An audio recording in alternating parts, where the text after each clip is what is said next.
प्रातः क्लास चल रहा था 5/1/1968। शुक्रवार को 7वें पेज के मध्य में बात चल रही थी बनियन ट्री की, जिसको वटवृक्ष कहा जाता है, बड़ा का झाड़ कहा जाता है। बड़ा है ना सबसे, तो बड़ा नाम रख दिया है, परंतु उसका फाउंडेशन खत्म हो गया है। कौन है फाउंडेशन? है सड़ गया। अरे बताओ भाई, एक अक्षर लिखो।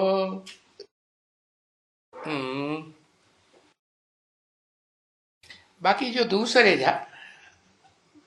ब्रह्मा सड़ गया, प्रजापिता सड़ गया,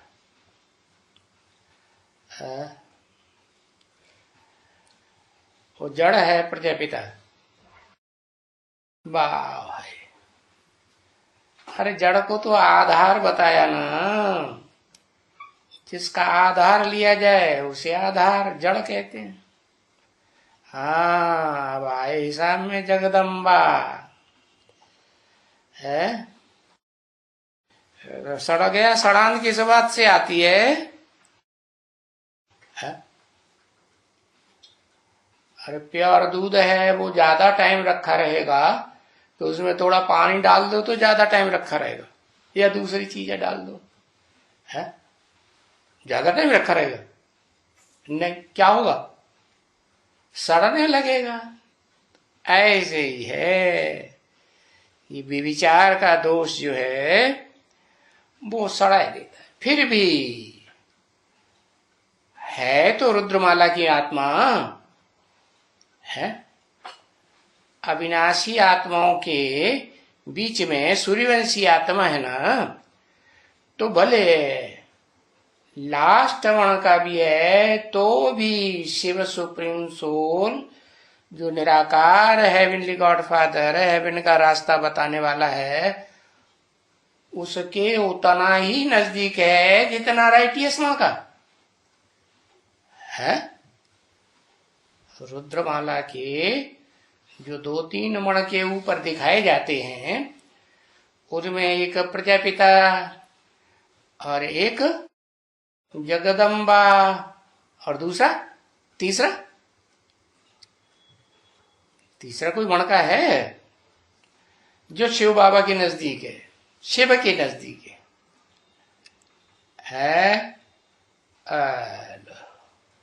पता ही नहीं है। लक्ष्मी नजदीक है। वाह भाई, और चंद्रवंशी कैसे नजदीक हो जाएंगे? रुद्रमाला की बात हो रही है। लक्ष्मी चंद्रवंश विजयमाला से है या रुद्रमाला से है ना? फिर बताओ तीनों आत्माओं बताओ क्या कौन कौन है? बिगाड़ते हैं, लिखते हैं। अरे बा है योगिनी माता। देखो, जब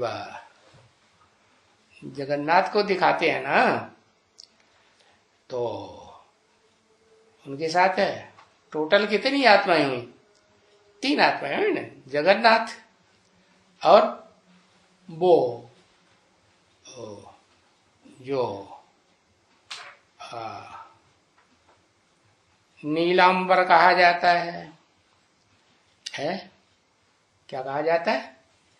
जिसने नीलांबर धारण किया, माने ब्रह्मा या ब्रह्मा कहो या बड़ी अम्मा जगदम्बा कहो, और तीसरी सुभद्रा है। तो सुभद्रा कौन है? बहन है ना।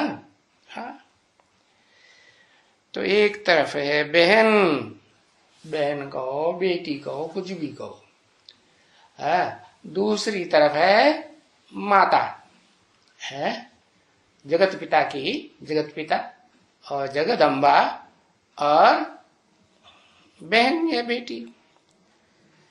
तो फाउंडेशन किसका खत्म हुआ तीनों में? कौन सी जड़ सड़ गई है? जगदम्बा रूपी जड़ सड़ गई। फिर भी भले सड़ गई, फिर भी उसमें अंदर अंदर ज्ञान है कुछ कि नहीं? बेसिक ज्ञान, एडवांस ज्ञान कुछ भी थोड़ा बहुत है कि नहीं? ज्ञान जल की नमी है या नहीं है? तो जमीन की गहराई में जहां कहीं बुद्धि के अंदर ज्ञान जल की गहराई में है, तो वो जड़ होगी या नहीं होगी?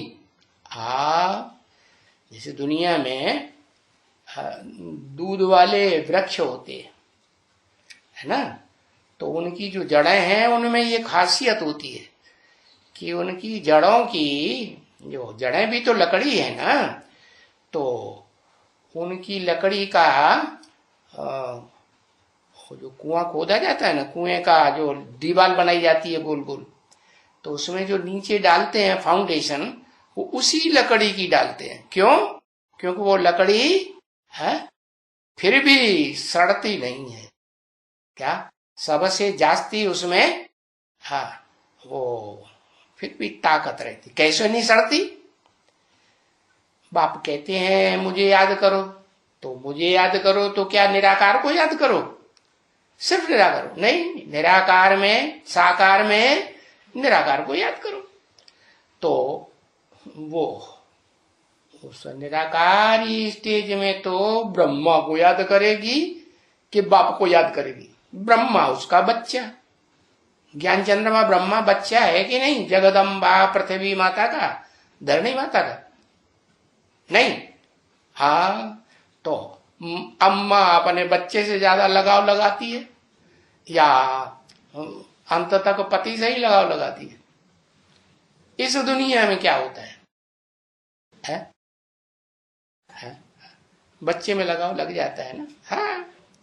तो ऐसे ही है वो जगदम्बा, जो शिव का संपूर्ण रूप निराकारी स्टेज वाला रूप है, जगत पिता का, उसको नहीं याद करती है।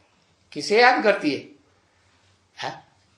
उसके साकार रूप को याद करती है, दैहिक रूप को याद करती है, या निराकारी आत्मा को याद करती है? किसको याद करती है? देह को याद करती है।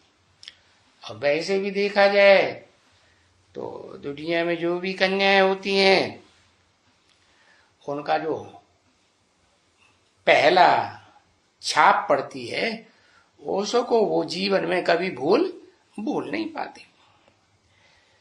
तो बताया एक देह है और एक आत्मा। आत्मा को कहेंगे शिव की कैसी शक्ति? पराशक्ति, परे ते परे रहने वाली। और है और फिर अपराशक्ति, वो परे ते परे नहीं है, लेकिन शक्ति तो है। तो बताया वो देह, जिससे ये 5 तत्वों का संघात कहा जाता है देह को। देह में 5 तत्व है ना, जिनसे ये देह बनती है। तो वो अपराशक्ति है। तो बाकी जो फाउंडेशन है दूसरे धर्मों के, वो उनमें कुछ अंतर होगा या नहीं होगा? है ज्ञान के हिसाब से होगा ना। बेसिक ज्ञान भी कम उठाएंगे और एडवांस ज्ञान भी कम उठाएंगे। तो इस दुनिया में अभी देखा जाता है, तमो प्रधान दुनिया में, कि जो दूसरे धर्म हैं जिनमें उतनी गहराई का ज्ञान नहीं है जितना आदि सनातन देवी देवता धर्म के फाउंडेशन में ज्ञान है।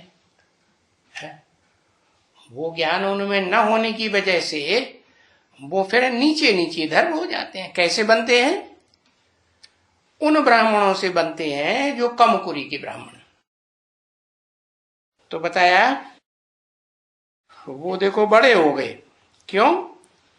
उनमें तामस तत्व बड़ा होता है, राजसी तत्व बड़ा हो जाता है, या थोड़ा होता है? थोड़ा होता है, अरे ज्यादा होता है। और सात्विकता जो है, जो बाप के जास्ती नजदीक हैं उनमें जास्ती होती है। तो शिव बाप और मनुष्य सृष्टि का बाप दोनों मिलकर के एक व्यक्तित्व हुए ना, तो उसके नजदीक जगदम्बा है या दूसरे धर्मों की आधार मूर्त आत्माएं, जिनको कहेंगे सेकंड लक्ष्मी है, थर्ड लक्ष्मी, फोर्थ लक्ष्मी। सतयुग में एक पीढ़ी नारायणों की होगी, लक्ष्मी नारायणों की, कि पीढ़ी दर पीढ़ी कई पीढ़ियां होंगी। एक ही जन्म होगा सतयुग में? नहीं, सतयुग में भी 8 जन्म होते हैं। तो वो 8 जन्म में जो 8 नारायण होते हैं, वही आत्माएं पुरुषोत्तम संगम युग में जब बाप आते हैं नई दुनिया की स्थापना करने के लिए, तो वो कम कलाओं के नारायण बनते हैं। और उनकी नारायणी भी है, वो भी, उनमें भी को कमजोरी होगी कि नहीं, कि 16 कला संपूर्ण होंगे? 16 कला संपूर्ण तो हो ही नहीं सकते। तो बताया जो 16 कला संपूर्ण होते हैं वो धीरे धीरे नीचे गिरेंगे, या जिनमें कम कलाएं हैं वो तेजी से नीचे गिरेंगे? ज्यादा तेजी से नीचे कौन गिरेगा? जिसमें सात्विक तत्व कम है और रजोगुण तमोगुण जास्ती है। तो द्वापर युग शुरू होता है द्वैतवादी, और वो आत्माएं नीचे आती हैं, दूसरे दूसरे धर्म पिता हैं, और वो उन्हीं कम कला के नारायण और नारायणियों का आधार लेते हैं। तो उनमें तामसी तत्व और राजसी तत्व ज्यादा होगा या कम होगा? जास्ती होता है, इसलिए वो बड़े झाड़ हो गए। और देवी देवता सनातन धर्म और सात्विक जो है, सात्विकता वो क्षीण हो जाती है। तो बताया ये जो आज सनातन देवी देवता धर्म है, ये द्वैतवादी द्वापर युग में, रजो प्रधान युग में और कल युग में, तमो प्रधान युग में आकर के क्षीण हो जाता है, प्रायः लोप हो जाता है। बहुत ढूंढने पर ऐसे परिवार मिलेंगे जिन परिवारों में है एक की धर्म सत्ता, एक की राज्य सत्ता, एक का मत, एक का ही कुल चलता है, एक का खून होगा सबके अंदर कि कोई दूसरा होगा? एक का ही खून होगा पूरे परिवार में। तो बताया कि जैसे जैसे ये सृष्टि जो है वो 3 गुणों से पसार होने का इसका गुण है। क्या? पहले सत्व प्रधान, फिर रजो प्रधान, फिर तमो प्रधान, ये तो बनती ही है। तो जगदम्बा में भी वो गुण होगा कि नहीं, या परा प्रकृति में? हाँ, क्या होगा कि वो सत्व प्रधान भी बनती है, और क्या बनती? तमो प्रधान भी बनती, रजो प्रधान भी बनती। तो बताया ये जो ज्ञान लोप हो गया ना द्वापर कलयुग में, तो देवी देवता सनातन धर्म भी लोप हो गया। तो यहां तो क्या होता है देवी देवता सनातन धर्म में है, यहाँ की जो आत्माएं हैं सनातन धर्म की, पुराने उनमें भगवान आकर के पढ़ाते हैं। क्या वो कोई दूसरों की बातें सुनते हैं क्या? नहीं, उनके अंदर तो क्या गुण है? एक शिव बाबा, दूसरा न कोई। हाँ, होंगे 2 नंबरवार कि एक जैसे होंगे? नंबरवार ही होंगे ना। नंबरवार का मतलब यह है कुछ न कुछ दूसरे धर्मों का कुछ न कुछ असर तो, कवर तो चढ़ता ही है, छिलका चढ़ता है। तो कोई के ऊपर ज्यादा छिलका चढ़ता है, कोई के ऊपर कम। अब वो छिलका है, मान लो दाल है, कोई मूंग है, अरहर है, उड़द है, या कोई भी अनाज का छिलका है उसको जल में डालेंगे, ज्ञान जल में, तो क्या होगा? है वो भीग जाएगा ना, भीग जाएगा तो सड़ेगा और सड़ के खत्म हो जाएगा, है ना। तो ऐसे ही ये बीज रूप जो आत्माएं है ना, इनका कोई का छिलका जल्दी सड़ जाता है, निकल जाता है, और कोई का छिलका बहुत देर से निकलता है। जैसे इमली का बीज है, कभी भिगोया है? जल्दी भीगता है कि देर में भीगता है? अरे 3-4 दिन लगातार भिगोते रहो, तब कहीं जाकर के वो सड़ता है छिलका, है ना। तो बताया इतना मजबूत छिलका है। तो उसमें गुण क्या है? जिसका छिलका ज्यादा मजबूत होता है उसमें क्या गुण होता है? अरे इमली में कोई खास गुण होता है कि नहीं? इमली में गुण होगा तो इमली के बीज में नहीं होगा। बीज में भी तो क्या गुण है इमली में? भूख बहुत लगाती है। किसी को अगर भूख कम लगती हो ना तो क्या करे? वो इमली के जो फल होते हैं ना पके हुए, उनको खूब खाए चटनी बना बना के, तो उसकी खूब भूख बढ़ जाएगी। कौन सी भूख? अरे भूख लगना देह के लिए कल्याणकारी है या अकल्याणकारी है? ये भूख प्यास जब तक लग रही है तब तक समझो देह के अंदर दुश्मन घुसा हुआ है। और जितनी ज्यादा भूख प्यास लगेगी उतना नींद आएगी कि नहीं? कुंभकर्ण बनेगा कि नहीं? अज्ञान नींद में ज्यादा सोएगा ना, ज्यादा सोएगा। तो भूख अच्छी चीज है या खराब चीज हुई? खराब चीज हो गई। तो बताया ये देह की जो भूख है वो क्या करेगी? काम विकार की भी भूख बढ़ाएगी कि नहीं बढ़ाएगी? काम विकार की भी भूख बढ़ाती है। तो बताया अभी तो भगवान आकर के पढ़ाते हैं। क्या पढ़ाते हैं? वो पीना ज्यादा सिखाते हैं। उनके पास पीने की चीज ज्यादा है या खिलाने की चीज ज्यादा है? शिव बाप के पास क्या है? पेय पदार्थ ज्यादा है या खाने की चीज ज्यादा है? पीना की चीज ज्यादा है। क्या नाम है उसका? अकूट ज्ञान जल का भंडारी है। तो क्या बनाता है?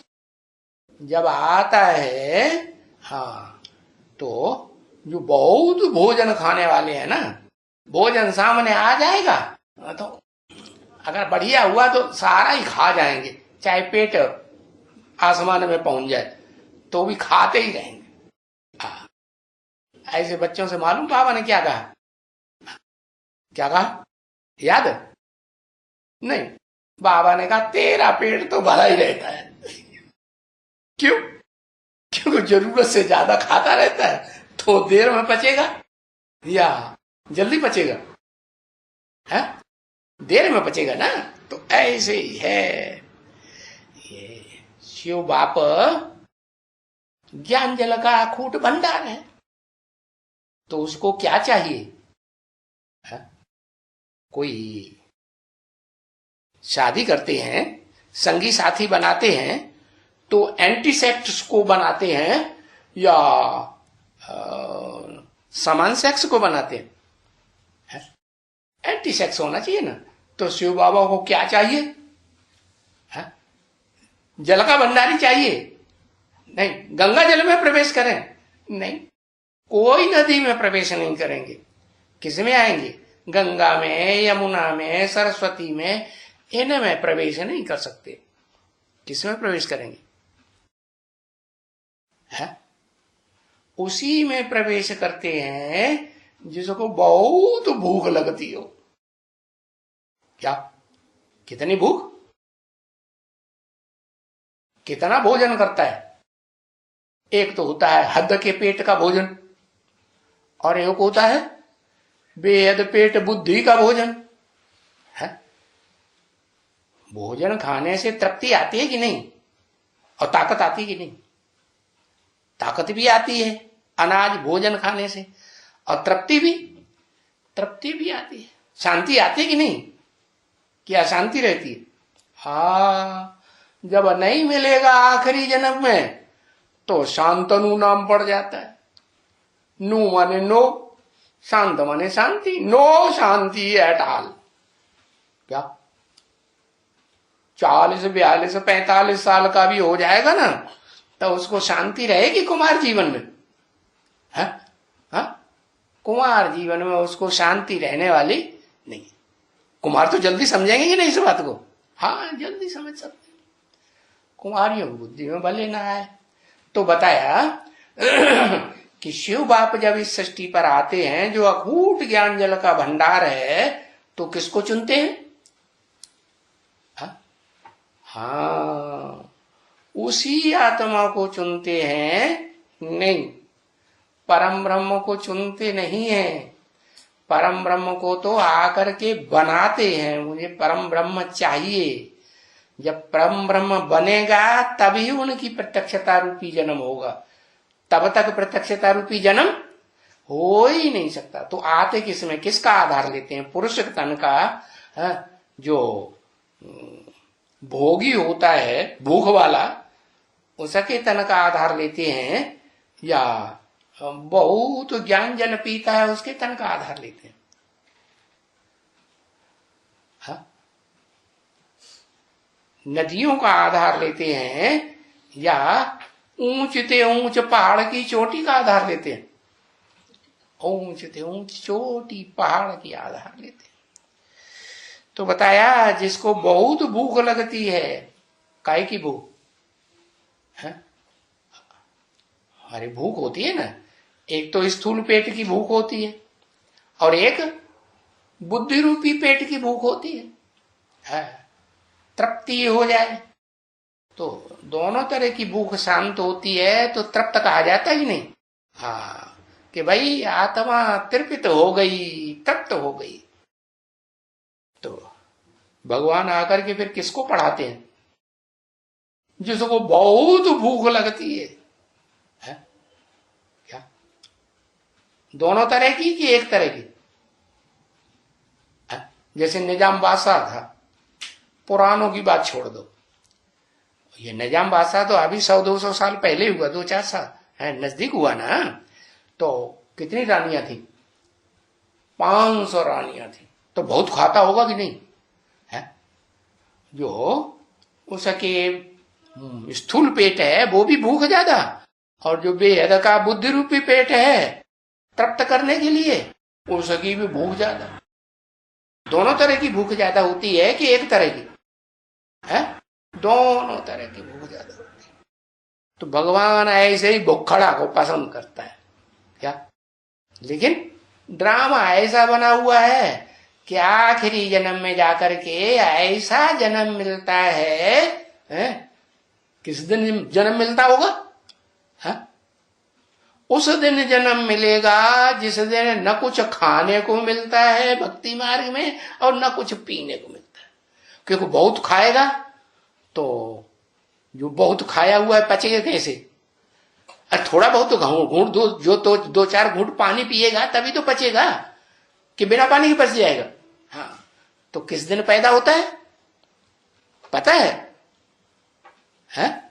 ऐसे में आता है आखिरी जन्म में जाकर के। वो निर्जला जो एकादशी मनाई जाती है भारतवर्ष में, जहां पानी भी नहीं पिया जाता, भोजन खाने की तो दूर की बात, भोजन भी नहीं तो पानी भी निर्जला, उसको कहते हैं कौन सी एकादशी? हाँ? नहीं पता क्या? उसकी एकादशी का खास नाम है। क्या नाम है?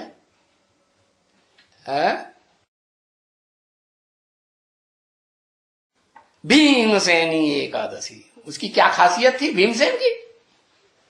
शास्त्रों में क्या दिखाया है? हाँ, बहुत खाता था। अब लोगों ने समझ लिया कि द्रौपदी जो है वो उसको चावल बहुत खिलाती होगी, दाल चावल भाई बहुत खाता होगा। हाँ, आधा में जाम आधा में रैयत, ऐसे बताई दिया कि जो इतना खाता था कि आधा में सारे पांडव और आधा भोजन खुद खा। तो वो पेटू ब्राह्मणों ने, शास्त्र किसने लिखे? ब्राह्मणों ने लिखे या शूद्रों ने लिखे? ब्राह्मण। तो वो ऋषि मुनि जो पेटू ब्राह्मण होते थे, उन्होंने पेट की बात समझ ली कि जो भीमसेन था वो क्या खाता था, है? हाँ, वो पेट का भोजन, स्थूल पेट का बहुत खाता। अब है बात कौन सी है? जब बाप आते हैं तो किस तन में आते हैं?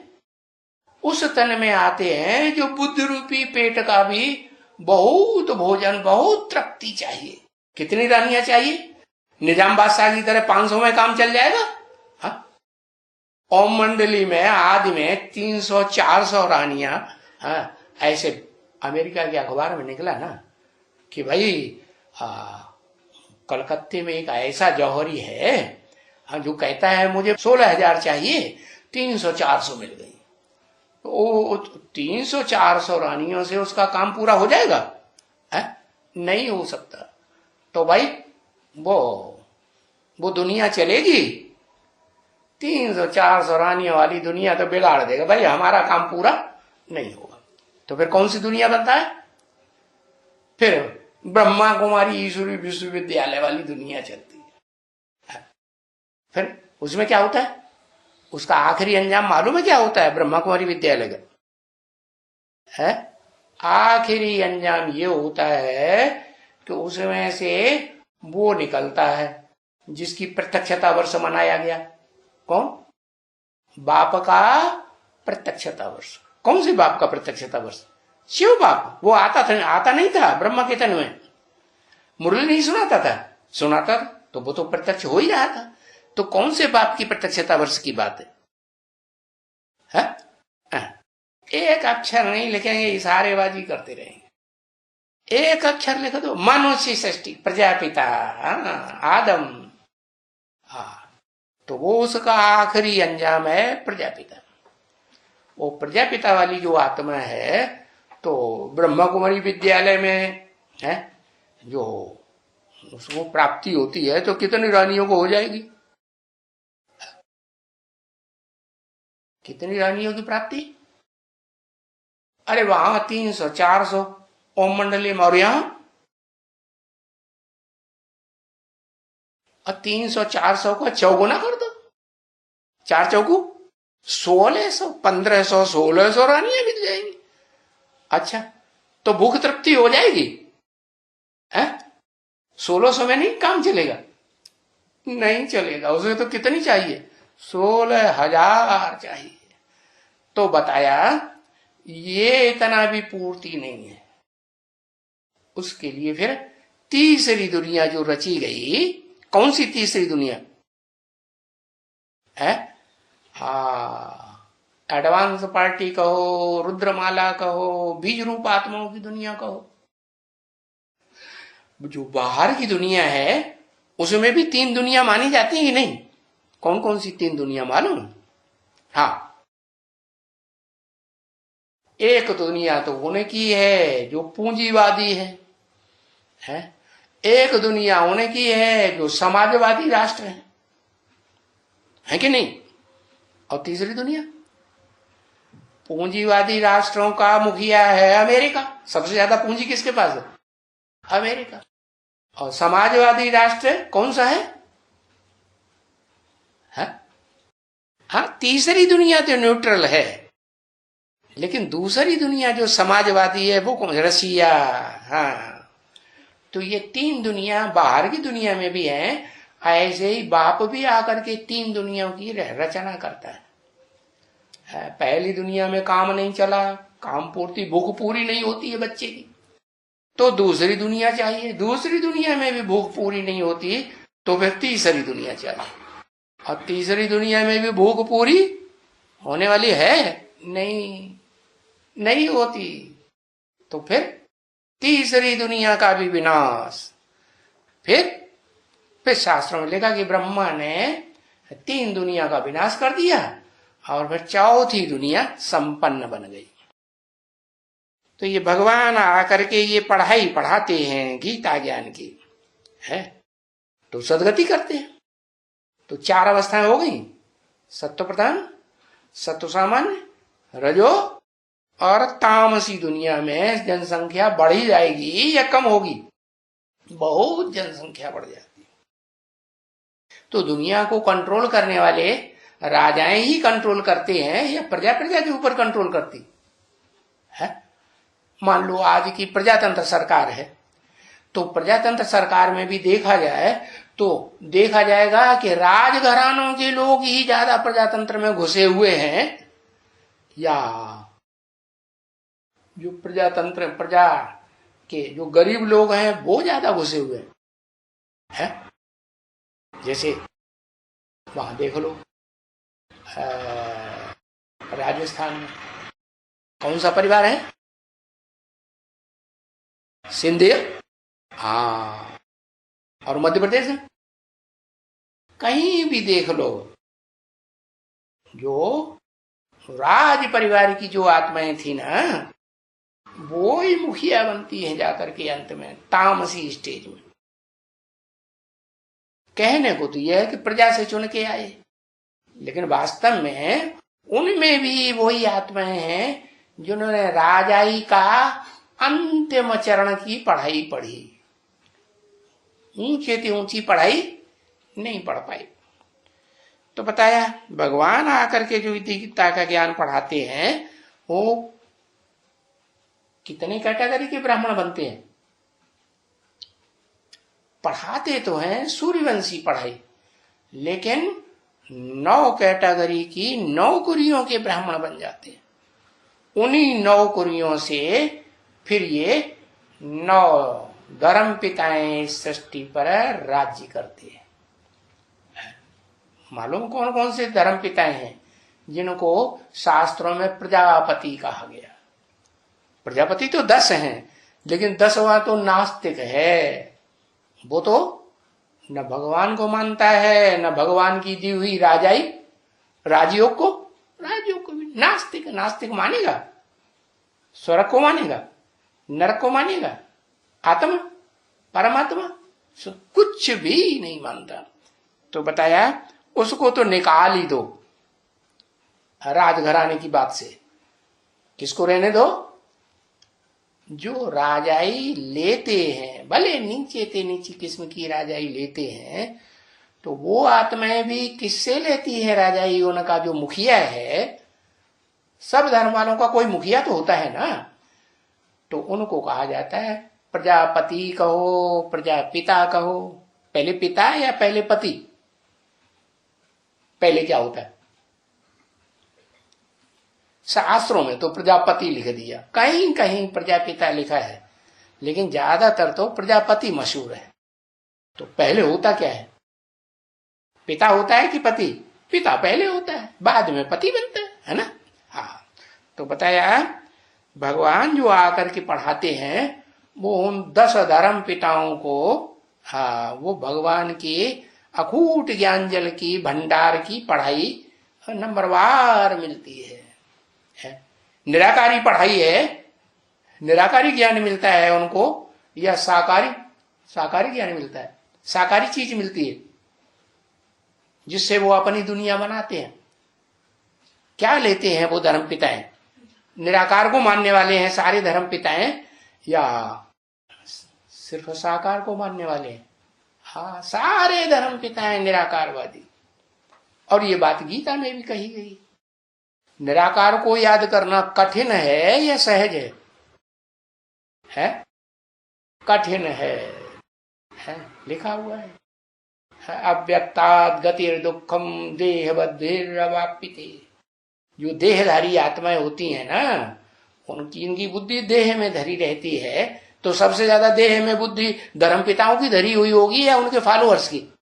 है धर्म पिताओं की होगी ना। तो वो धर्म पिताएं जिनकी बुद्धि देह में धरी है, तो नंबरवार धर्म पिताएं हैं। तो वो 10 धर्म पिताएं जिनकी बुद्धि देह में धरी रहती है, वो कठिन रास्ता पकड़ते हैं या सहज रास्ता पकड़ते हैं? पहले पहले तो कठिन रास्ता ही उनकी बुद्धि में बैठता है। क्या निराकार को याद करेंगे पहले या साकार को याद करेंगे? अरे साकार जल्दी पहचान में आ जाता है।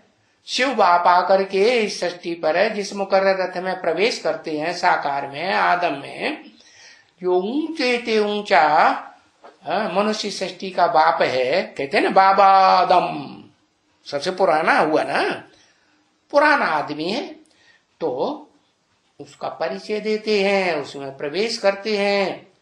तो वो आदम जो है वो सबसे जास्ती देहभानी होगा, देह अभिमान वाला होगा या कम होगा? है सबसे जास्ती ये अभिमानी, और देह अभिमान ज्यादा होगा तो काम विकार भी, काम क्रोध लोभ मोह अहंकार ज्यादा होंगे। तो बताया पढ़ाते तो सबको एक जैसी पढ़ाई है, लेकिन पढ़ता ज्यादा कौन है? अरे पढ़ाई देह की इंद्रियों से होगी या बिना इंद्रियों के हो जाएगी?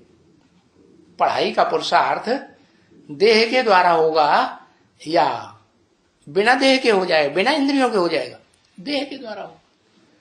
तो बताया बाप ने कि तुम जो बच्चे हो, बाप के सन्मुख बैठ करके पढ़ाई पढ़ने वाले, बीज रूप आत्माएं जो है, संसार की बीज रूप आत्माएं हैं, वो सारी बीज रूप आत्माएं अंत तक बाप से वर्षा लेती रहेंगी। क्यों? क्योंकि उनमें देहभान ज्यादा होता है। तो अंत में जाकर के उनको पक्का निश्चय बैठता है या पहले बैठ जाता है? अंत में जाकर के है, जब सारी सृष्टि की मनुष्य आत्माएं जो है निराकार को मान लेती हैं, साकार को जान लेती हैं, साकार में निराकार आया हुआ है ना, तो जब सबके लिए सहज हो जाता है, तब वो बीज रूप बाप की आत्माएं जो हैं, जिन्हें पितर कहा जाता है शास्त्रों में, हाँ, वो पितर के रूप में पार्ट बजाने वाली आत्माएं नंबरवार पुरुषार्थ अनुसार है, अपने को पीछे रखेंगी या बच्चों को आगे करेंगी पुरुषार्थ में। चलो बच्चे तुम आगे आगे चलो, मैं पीछे पीछे आता हूं। जो बाप होते हैं ऐसे बच्चों से क्यों कहते हैं? क्योंकि जानते हैं बाप में ज्यादा ताकत है? और लंबे लंबे डग बढ़ाएगा, फटाक से पहुंच जाएगा आगे।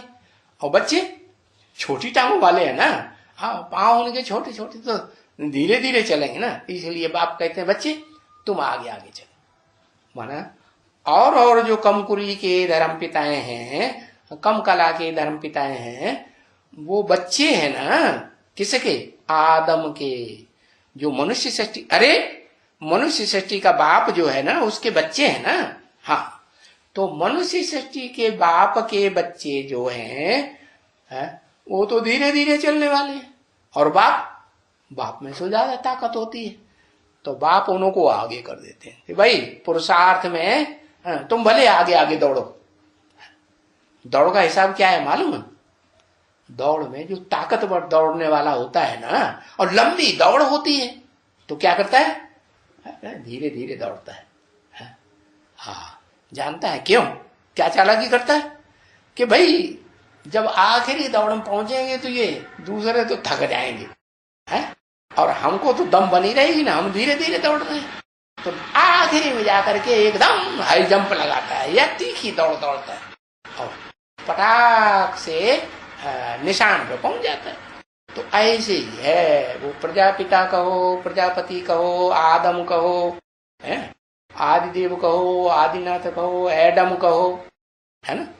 तो वो आत्मा, मनुष्य आत्मा, मनुष्य सृष्टि का बाप बच्चों को आगे करता है पुरुषार्थ में, और खुद पीछे पीछे रहता है। तो वो गीता का भगवान आ करके पढ़ाते हैं उस मुकर्रर रथ में, तो सदगति करते हैं। सदगति शरीर के द्वारा होती है कि बिना शरीर के सदगति? अरे सदगति माने देवताओं की गति, असुरों की राक्षसी गति थोड़ी कही जाती है, हाँ उनकी तो दुर्गति है। तो बताया वो सदगति करने के लिए बाप साकार तन में ही आवेंगे या निराकार तन में आवेंगे? साकार तन। तो कैसे साकार तन में आते हैं? जो बहुत भीमसेन जैसा, हाँ भोगी, कैसा बहुत भोजन करने वाला या कम भोजन करने वाला? हाँ ज्यादा भोजन करेगा तो राक्षसों की दुनिया में भी ज्यादा ताकत बनी रहेगी कि नहीं बनी रहेगी? है नहीं बनी रहेगी। अच्छा, राक्षसों से टक्कर लेने में ताकत ज्यादा नहीं होती है जिसमें जो ज्यादा भोजन करेगा तो नहीं। हाँ राक्षसों के लिए राक्षसी ताकत चाहिए और देवताओं के लिए, देवताएं आत्मिक स्थिति वाले होते हैं तो उनको आत्मिक स्थिति की पावर चाहिए। तो वो आदम में जिस तन का मुकर्रर रथ का शिव बाप आधार लेते हैं, हेवनली गॉड फादर, उसकी ये शिफ्ट है कि निराकारी स्टेज भी सबसे ऊंची स्टेज पकड़ता है और साकारी स्थिति भी सबसे जास्ती अंतिम जन्म में पकड़ता है। तो बताया उसके द्वारा सदगति करते हैं। और है गीता मनुष्य की पढ़ाई हुई, पढ़ते पढ़ते दुर्गति हो जाती है। तो क्या निराकार बाप पढ़ाई पढ़ाते हैं असली ज्ञान की, आत्मा के ज्ञान की, तो कोई देहधारी पढ़ाता है? देहधारी तो चाहे कोई भी हो, इब्राहिम, बुद्ध, क्राइस्ट, कोई भी हो, या उनका बाप मनुष्य सृष्टि का बाप ही क्यों न हो, आदम ही क्यों न हो, वो भी तो मनुष्य है ना, मन चंचल होता है ना, तो वो तो नहीं पढ़ा सकते है? पढ़ा सकते हैं? क्यों चंचल होता है? क्योंकि आदत पड़ी हुई है जन्म जन्मांतर की। क्या ज्यादा रानियां रखने की आदत है? बड़े से बड़े राजा हैं जिन्होंने ज्यादा राजयोग सीखा है, उन ज्यादा रानियां रखते हैं। द्वापर कलयुग में कम रखते हैं, ज्यादा रानियां रखते। तो 2 many क्वींस का पहाका बनेगा कि नहीं? नहीं बनता है? 2 many क्वींस का पहाका क्या है? बुद्धि रानियों में चंचल बनेगी कि एक रानी से अचल बनती है। हाँ जो देवताएं होते हैं, हाँ वो 21 जन्म लेते हुए भी एक आत्मा में उनका लगाव रहता है। और राक्षसों का दैत्य बन जाते हैं तो उनका एक में पूर्ति नहीं होती। हाँ तो वो प्रेफरेंस देते हैं भ्रष्ट इंद्रियों को, और देवताएं प्रेफरेंस देते हैं श्रेष्ठ इंद्रियों को। तो ये अंतर पड़ जाता है। मनुष्य जो पढ़ाई पढ़ाते हैं उससे दुर्गति है। उनके अंदर मन है, मननात् मनुष्य कहा जाता है। और जिसमें मन है ही नहीं, जो सदा अमन चैन में रहने वाला है, वो जो पढ़ाई पढ़ाएंगे तो कौन सी पढ़ाई पढ़ाएंगे? है ऐसी पढ़ाई पढ़ाते हैं जिसमें सदगति सदगति दुर्गति का नाम। अगर कोई पढ़ाई पढ़े ठीक से तो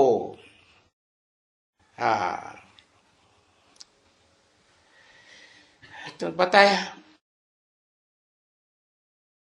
सोचना चाहिए हम किससे पढ़ाई पढ़े हैं।